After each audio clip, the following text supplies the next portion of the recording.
it's really important to understand 3 phases in the habit formation process for your new habits.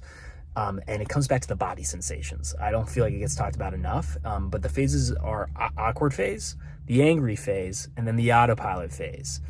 Awkward, it's going to be awkward to like add a new habit in. That could be like a morning walk, like as a simple example, try to figure that out. Second one is going to be angry phase. Like there can be natural resistance that comes up with anything new, including your new habit.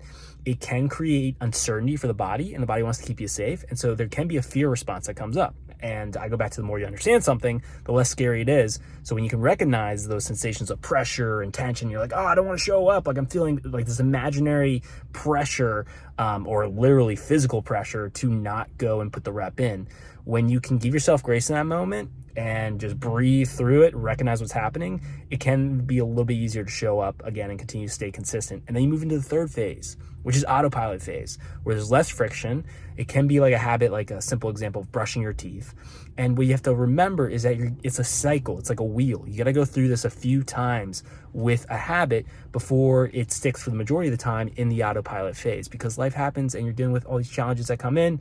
So it's giving yourself grace and reminding yourself that perfection doesn't exist. You will get those off days where you're going to get off track, and then just be able to get back on track and continue to show up. You got this.